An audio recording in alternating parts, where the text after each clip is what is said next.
If you've ever watched someone smile while holding a knife, you know the vibe. That was my wife lately. Not always. She used to laugh at stupid memes I sent her at 2 a.m. and steal fries off my plate like it was a marital right. But somewhere along the line, the warmth drained out of our house like someone unplugged it. The air got colder, the conversations got shorter, the silences got longer, and she got sharp. Not "I'm stressed," sharp. Not "work is a mess," sharp. More like "I've rehearsed this argument in my head and you're about to play your part," sharp. For weeks, every interaction had the same flavor: accusation with a side of contempt. "Why do you always look so blank? I swear talking to you is like talking to a wall. Do you even have emotions or do you just perform them?"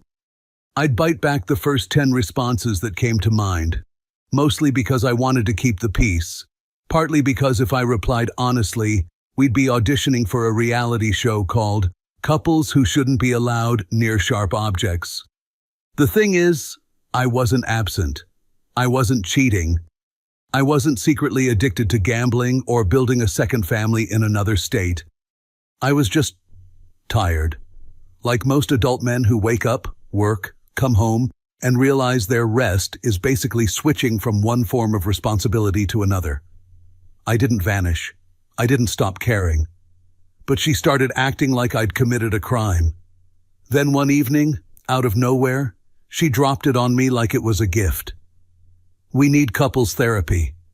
She said it the way a judge announces a sentence. I paused mid-sip of coffee, which tasted like burnt disappointment, and stared at her. "Therapy?" I repeated. "Like, with a professional human who charges per hour to watch us argue?" Her eyes didn't soften. No hesitation. No vulnerability. Just that calm, self-assured look. "Yes," she said. "A professional. Because clearly you don't listen to me." I leaned back in my chair. "I listen. I just don't always agree." She smiled. Not the kind you take a picture of. More like the kind you see right before your phone gets thrown into the ocean. "If you really cared," she said, voice sweet as poison, "you'd finally listen to a professional." There it was, that line. A perfect little moral trap. If I said no, I'd be the husband who refused help. If I said yes, I'd be walking into a room where she'd already set the furniture the way she wanted it. Still, part of me actually hoped.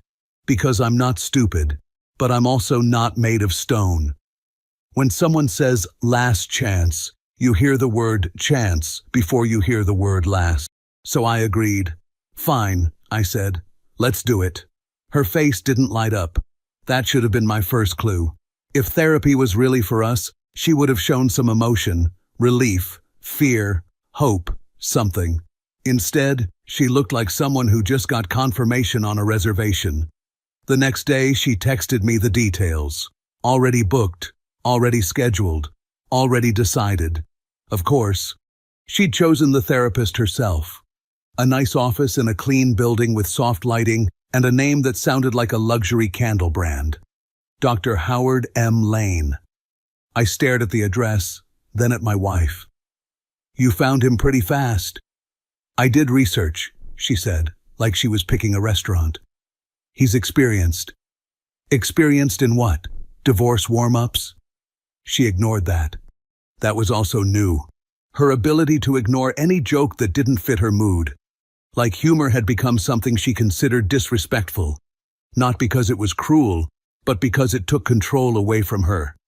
The week leading up to the appointment felt weird. She was organized. Not in the normal way, like, "I made a grocery list." More like, "I've prepared evidence." She kept referencing therapy in random moments, like she was planting flags. "Well, we'll talk about that in therapy. Dr. Lane will help you understand. I just want you to be honest for once." I wasn't sure what she meant by honest, because if I got any more honest, I'd need a lawyer and a helmet. The night before the session, she came home late with a new scent on her.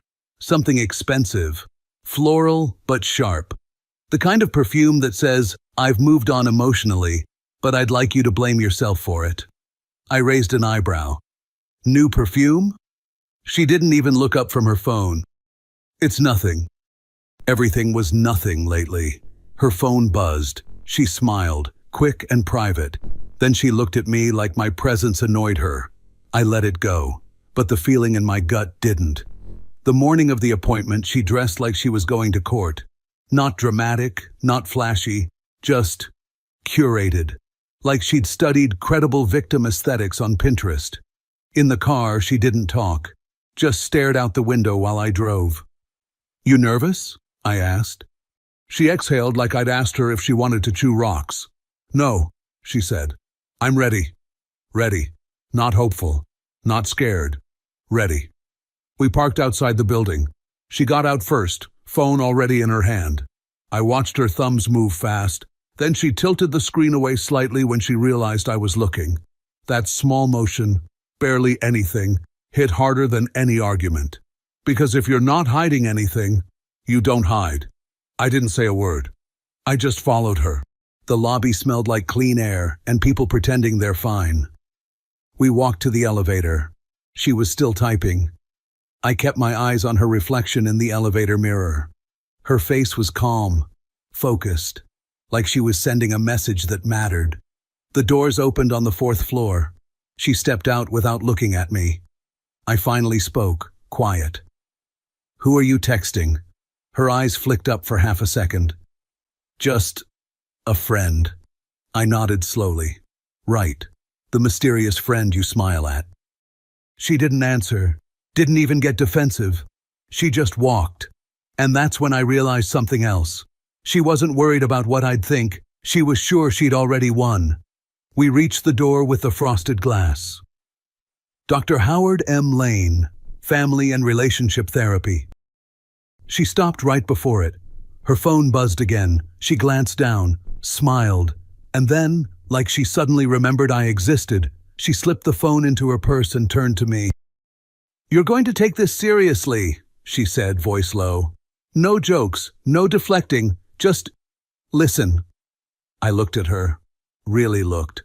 At the calm confidence, the rehearsed tone, the lack of fear, and I felt something in me go quiet. Not sadness, not anger, just focus. "Don't worry," I said. "I'll be very serious." She gave me a satisfied look, like she thought she'd just trained me. Then she opened the door and walked inside. I followed, and as the door shut behind us, I had one crystal clear thought. This isn't therapy.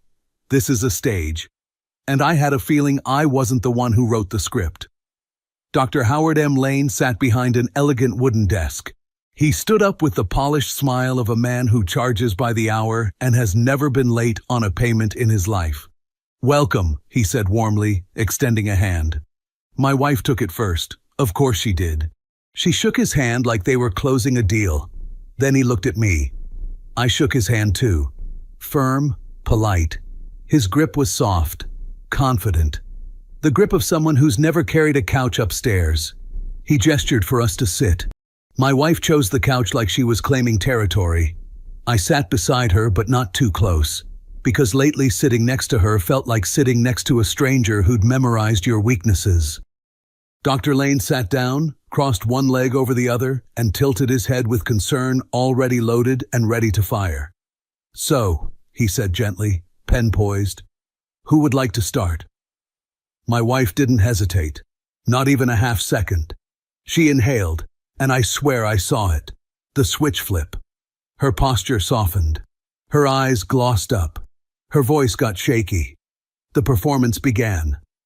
"I'll start," she said, looking at him like he was a lifeguard and she was drowning. Dr. Lane nodded slowly. "Of course, take your time." I glanced at my wife. No tremble in her hands, no real panic. But her voice? Oscar-worthy. She turned to me for exactly 1 second, just enough to remind me I was the villain today, then looked back at him. "I feel alone," she began, "even when he's right there." Dr. Lane's face tightened with sympathy. I stayed quiet. I wanted to see the full script before I spoke. My wife continued, He's emotionally empty, she said. It's like living with a blank wall. I blinked once. Blank wall.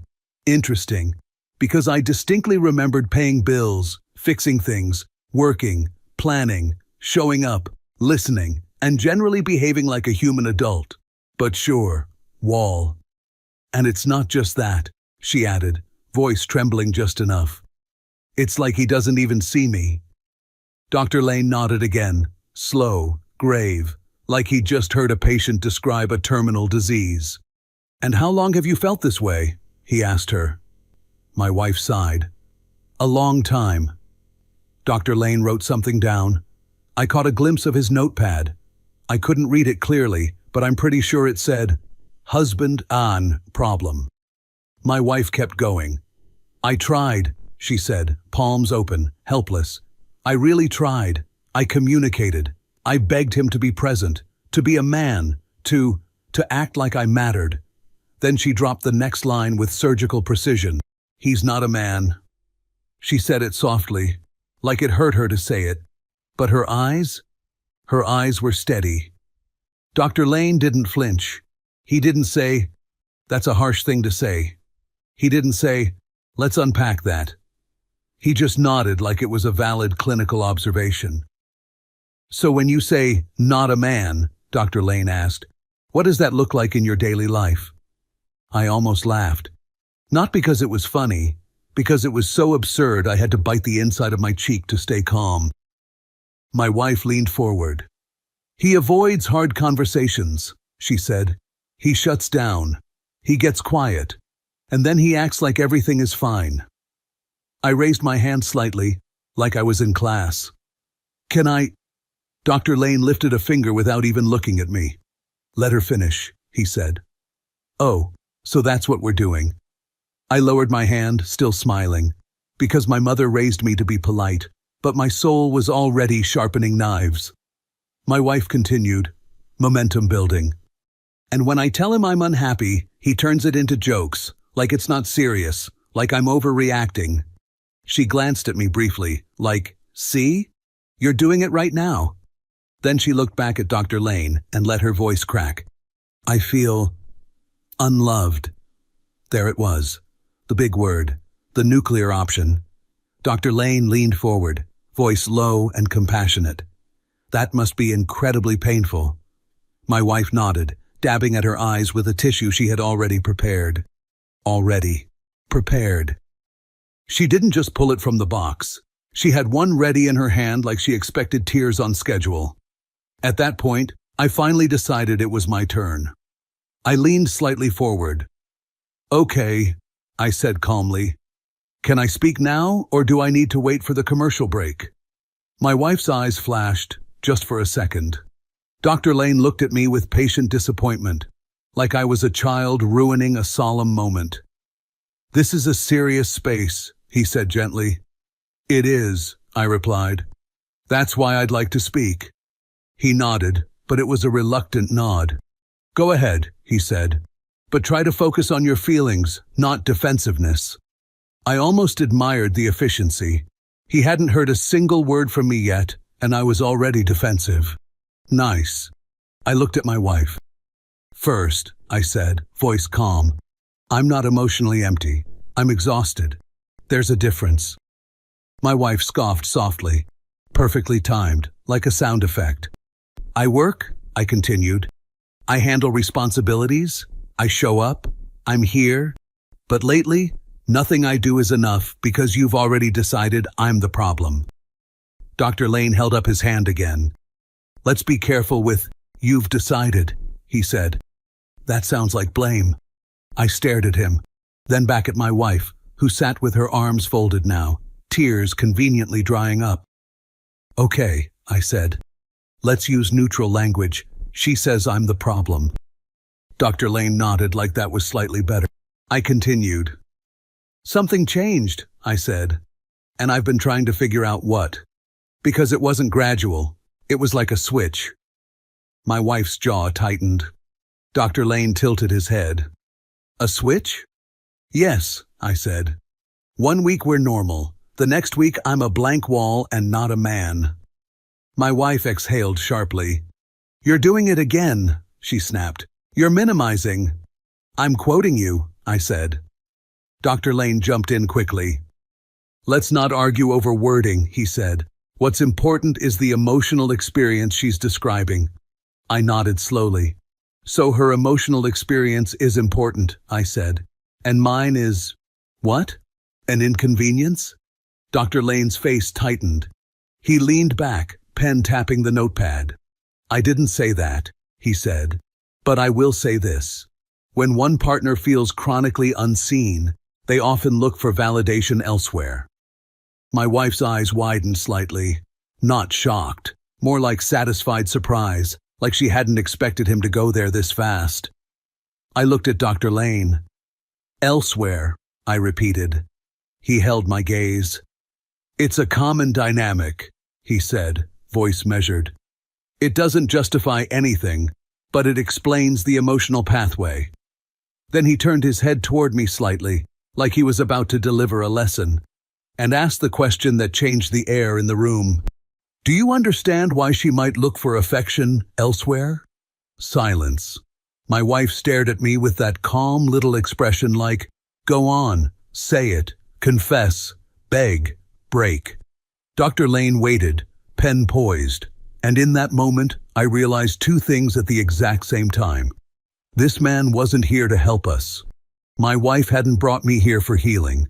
She brought me here to get permission, to have a licensed professional nod along while she painted me as the reason she could do whatever she wanted. I smiled, slow, controlled, not because it was funny, because it was clear. "Yeah," I said quietly. My wife's lips twitched, like she thought that meant I was surrendering.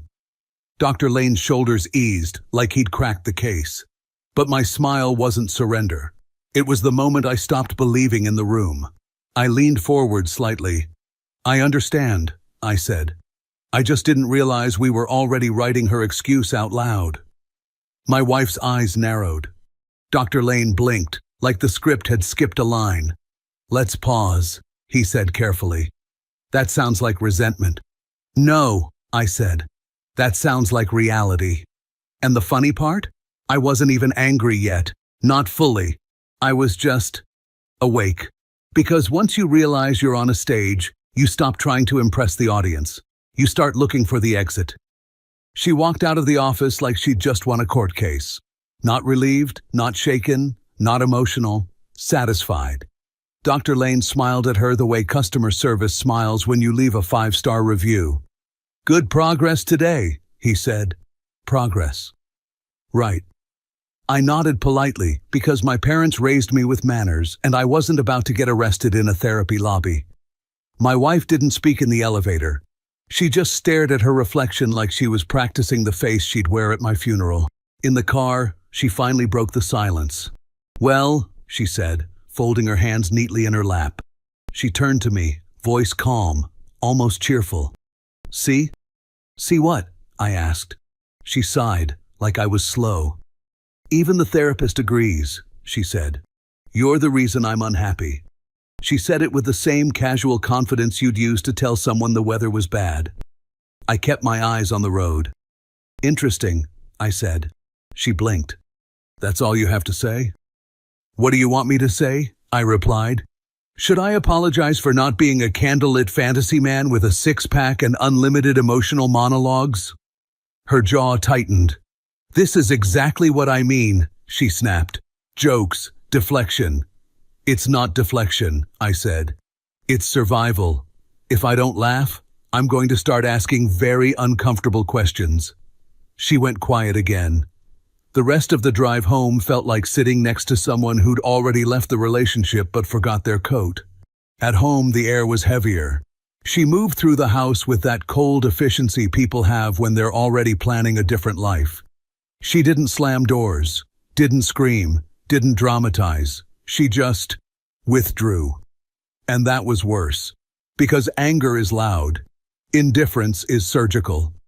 That night she sat on the couch scrolling her phone while I cooked dinner. Yes, cooked. Because apparently I was emotionally empty and the household chef. A fascinating combination. I placed a plate in front of her. She glanced at it like I'd handed her a failed apology. "Thanks," she said flat. I sat down across from her. "So," I began casually, "do you feel less alone now that a licensed stranger nodded at you for an hour?" Her eyes flicked up. "You're mocking it again." "No," I said. "I'm trying to understand what your goal is." "My goal?" she repeated, like the concept was offensive. "Yes," I said, "because therapy is supposed to be about fixing things, but you're acting like it's about proving something." Her lips pressed together. "I want you to finally admit you're the problem," she said. There was no hesitation, no softness, just pure, clean accusation. I stared at her. Then I nodded slowly. "Got it," I said. "So therapy isn't a bridge, it's a confession booth." She stood abruptly, taking her plate. "I can't do this right now," she muttered. And she walked away. That became the routine. Every conversation ended the same way. I tried. She corrected. I questioned. She withdrew. And somehow, the more I tried to be gentle, the more she treated me like I was failing a test she refused to explain. So I did what any rational man does when his marriage turns into a psychological escape room. I started doubting myself. Maybe I was too quiet. Maybe I was too tired. Maybe I wasn't present enough. Maybe I should have been more romantic, more expressive, more whatever invisible standard she was measuring me against. So I tried. I bought her flowers. She said, "Why now?" I cleaned the kitchen without being asked.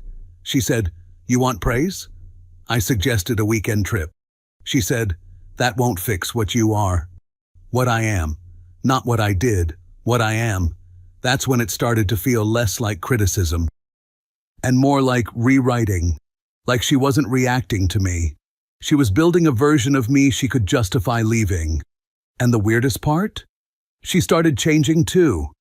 Little things at first. She guarded her phone like it contained nuclear codes.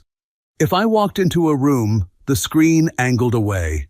If it buzzed, she'd pick it up instantly. She began having girls' nights that weren't girls' nights. "I'm meeting Claire," she'd say. Or, "Just drinks with the girls." Or the classic, "Don't start." I hadn't even started.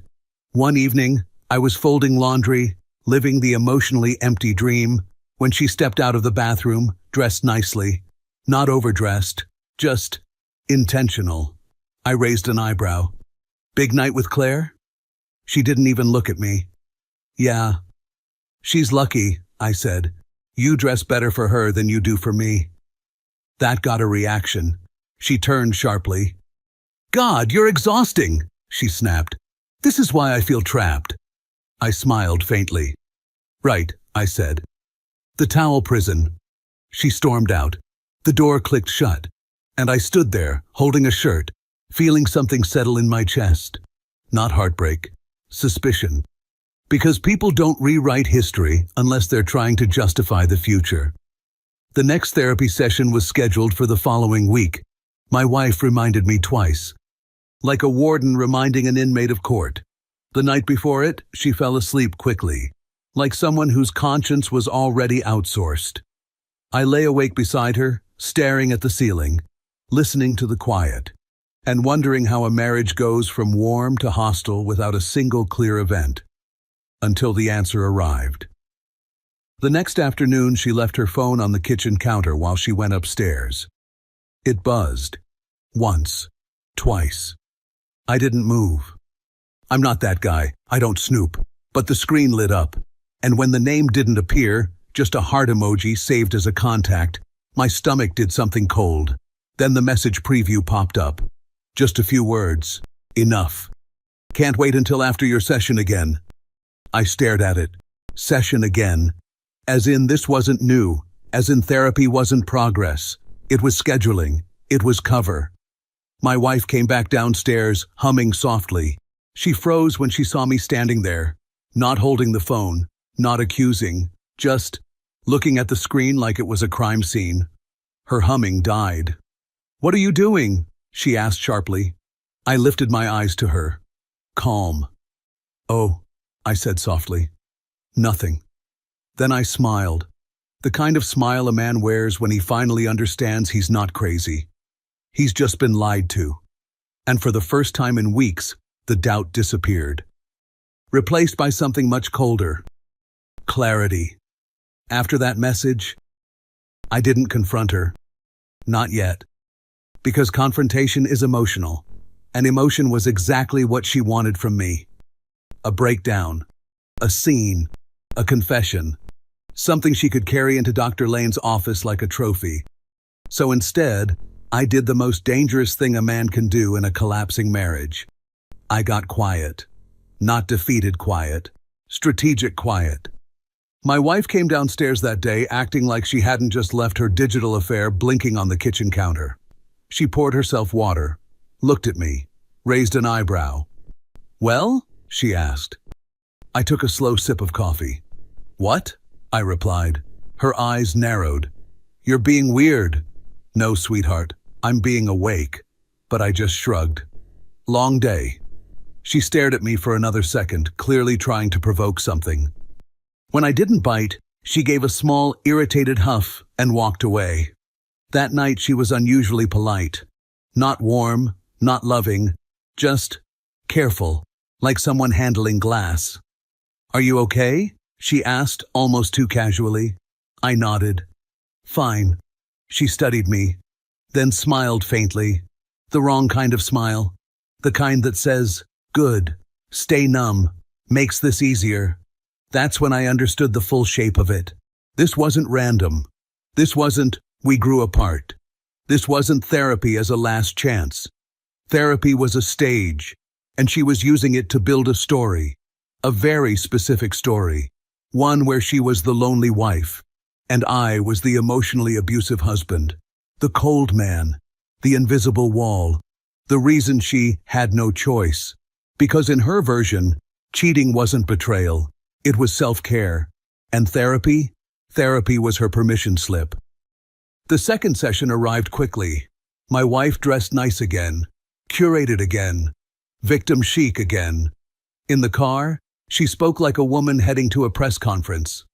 "I hope you actually reflected," she said. I looked at her.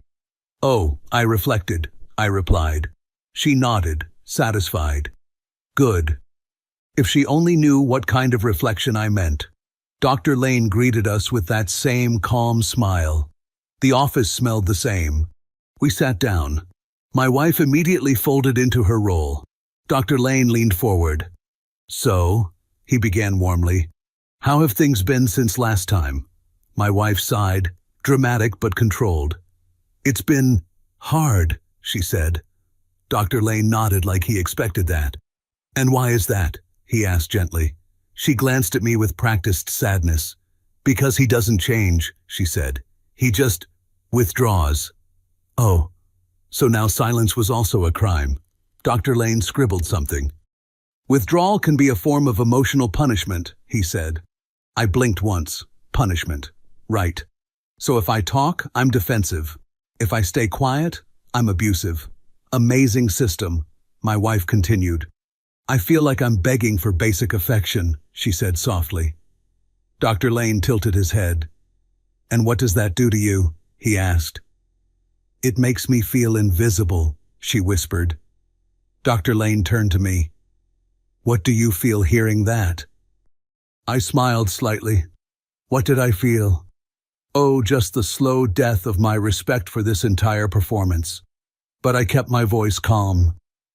"I feel like we're skipping a chapter," I said. Dr. Lane paused. "What chapter?" he asked. I looked at my wife. "The part where she explains who she's texting," I said casually. The air changed. My wife's eyes flashed. Dr. Lane blinked. "I'm sorry," he said carefully. My wife jumped in fast. "He's paranoid," she said. "This is what he does. Instead of listening, he accuses." Dr. Lane nodded slowly. "Suspicion often comes from insecurity," he said. Insecurity. Of course. Everything always came back to me being broken. My wife sighed again. "I can't even breathe without him making it about something else," she said. I leaned back, relaxed. You seem to breathe just fine, I said. Dr. Lane frowned. This sarcasm, he said gently, is a defense mechanism. No, I replied. It's a personality trait. But go on. My wife's lips pressed together, irritated. She wasn't used to me staying composed. She wanted me messy. She wanted emotional chaos, because emotional chaos could be labeled and weaponized. The session ended the same way. Her, wounded. Me, problem. Dr. Lane, referee with a bias. As we walked out, my wife looked calmer again, like she'd gotten what she needed. Not connection. Confirmation. In the parking lot, she said quietly, "See how exhausting this is? Even therapy is hard because of you." I nodded. "Yeah," I said. "Must be tough having professionals validate your script." Her eyes narrowed. "What does that mean?" "It means," I said calmly, "I hope you're enjoying the story you're building." She scoffed. "You're unbelievable." Then she turned away quickly, unlocking her phone the moment she thought I wasn't watching. And that's when I stopped feeling like a husband and started thinking like an investigator. Over the next 2 weeks, I did something I never thought I'd do. I watched. I noticed patterns. Her phone buzzed most when she thought I couldn't see it. Her perfume changed depending on where she was going. And money started moving strangely. Small cash withdrawals, new charges, a hotel bar tab that definitely wasn't from Claire. I didn't confront. I collected. Screenshots when she left her laptop open. Receipts when she forgot them in the car. Little pieces of truth. I also talked to people. Not dramatically. Not like a man begging for sympathy. Just casually. "Hey, have you seen Claire lately?" And the responses started landing like bricks. "Claire? Haven't talked to her in weeks." Or, "She wasn't with you guys last Friday. She was home." Interesting. Then one night, I sat alone in the living room, scrolling through my own phone. I wasn't searching for heartbreak. I was searching for context. And that's when I found the final detail, the one that turned this from betrayal into conspiracy. Dr. Howard M. Lane. I typed his name again. Deeper this time. Not just his website. Not just the smiling headshot. I clicked through reviews, connections, community boards. And then I saw it. A comment under a local fundraiser event photo. A familiar name. My wife's best friend's sister. And right beneath it, "Dr. Lane is amazing. We've known him forever." Known him forever. I stared at the screen, then leaned back slowly. Because now it wasn't just therapy with a biased therapist. It was therapy with her therapist. Her circle, her safety net, her accomplice. The room wasn't neutral. It never was. It was chosen, curated, controlled, just like everything else. "Oh," I murmured to myself, "so that's what this is." And for the first time, I wasn't hurt. I was impressed, not by her betrayal, but by the effort she put into making sure I'd look like the villain when it ended. She wasn't trying to save the marriage. She was trying to win the divorce before it even started. And the best part? She still thought I was asleep. By the time the last session came around, I wasn't confused anymore. I didn't show her my hand. I didn't argue. I didn't explode. I let her keep believing I was the same guy she could frame with a few tears and a therapist's nod. That morning, she dressed like she was going to close the deal. Calm, makeup perfect, perfume warm and expensive. The kind of scent that says, "I'm the victim, but also, I'm thriving." In the car, she hit me with her final pre-speech. "Just don't embarrass yourself," she said. I glanced at her. "I won't." And I meant it. Dr. Lane greeted us like a man ready to finish a job. We sat. He opened with a tone that already assumed I was guilty. "So," he said, pen in hand, "have you reflected on your failures?" My wife's mouth twitched like she enjoyed that word. Failures. Like I'd missed quarterly targets in Husband Inc. I nodded once. "Sure." Dr. Lane looked pleased, like he'd just heard progress. My wife jumped in fast. "No warm-up this time. No slow tears. She went straight for the throat. "He hasn't changed," she said. "He's still him." Then she leaned forward and delivered it, crisp and practiced. "He was never a husband. He was a roommate I had to raise." Silence followed. Dr. Lane watched me closely, waiting for the reaction, waiting for shame, waiting for me to defend myself like a man begging to be allowed back into his own life. My wife sat back, arms crossed, eyes steady, like she'd finally said the line she'd been saving. I didn't flinch. I didn't argue. I just nodded slowly, like I was listening to someone read a script I'd already memorized. Dr. Lane cleared his throat. "How does that land for you?" he asked me. I exhaled once, calm. "It lands exactly where she wanted it to," I said. "Right in front of you." My wife narrowed her eyes. "Oh my God." I lifted a hand, polite. "Let me finish," I said. Dr. Lane blinked, because that was his line. I reached into my bag and pulled out a thin folder. Nothing dramatic, just paper and printouts, like the boring truth it was. My wife's face shifted slightly, not fear yet, but irritation. "What is that?" she asked. "Reality," I said. Dr. Lane's posture changed. He sat a little straighter. I opened the folder and slid the first page across the coffee table toward him. A screenshot, the heart emoji contact, the message preview. "Can't wait until after your session again." My wife's eyes went wide.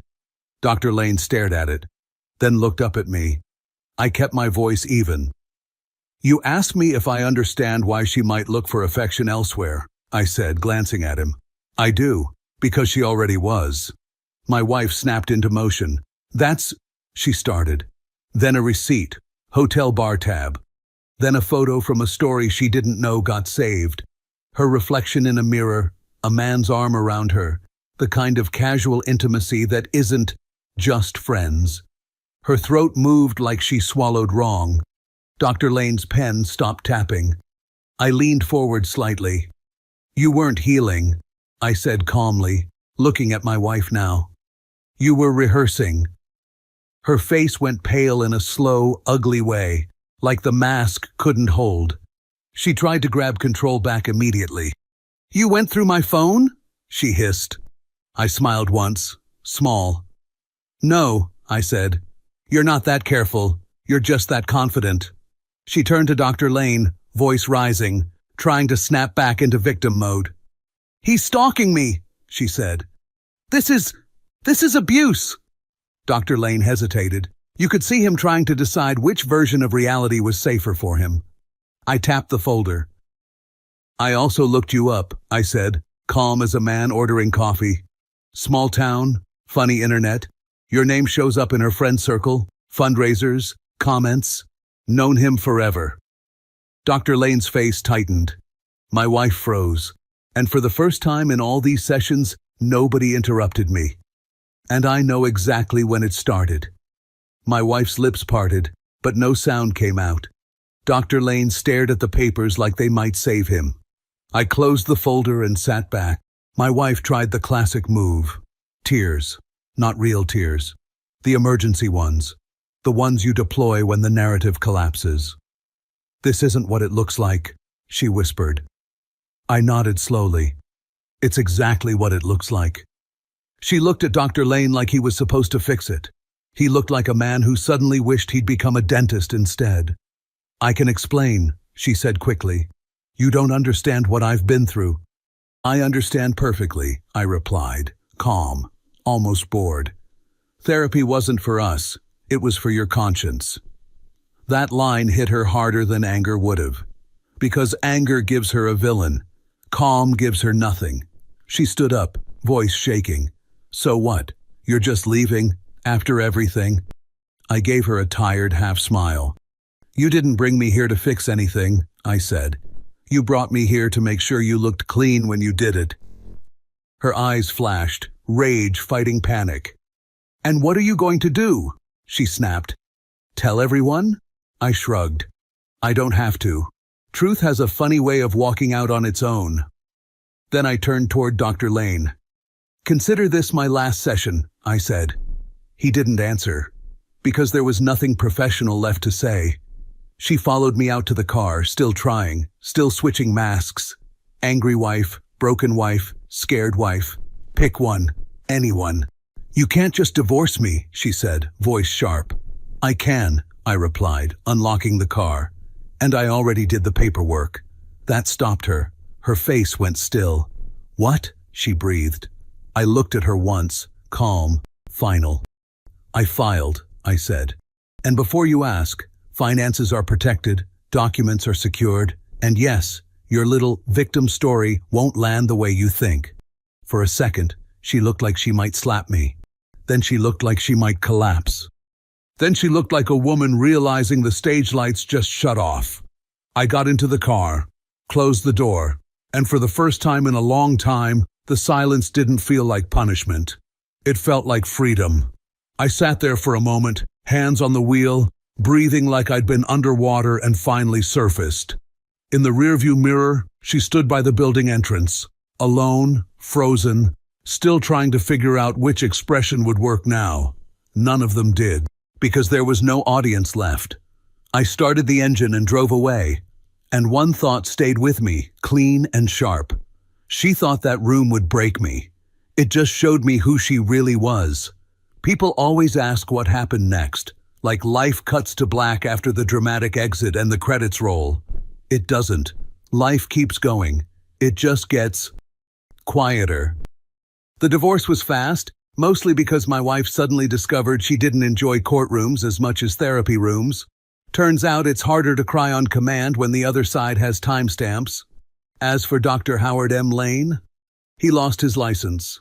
I filed a formal complaint, submitted the evidence, the connection to her friend circle, the blatant bias, the way he practically suggested cheating like it was a wellness activity. The board didn't love that. A few months later, his practice quietly disappeared. No more professional stage for someone else's betrayal. And my ex-wife? The funniest part is, she never had some deep romantic love story. The guy she was texting wasn't her soulmate. He was convenient. A friend of a friend. Someone who liked the attention. Someone she could use to feel desired while she rehearsed being a victim. And the therapist? He wasn't her lover. He was worse. He was her accomplice. It didn't. After the divorce, she tried to spin it. Tried to hint that I was emotionally unavailable. But people aren't stupid when the truth is clean. And me? I'm doing better than I expected. I laugh again, freely, without someone calling it a defense mechanism. And sometimes I think back to that therapy room, that stage she built so carefully. She thought it would break me. Instead, it gave me the one thing I needed, the truth. And once you have that, walking away is the easiest part.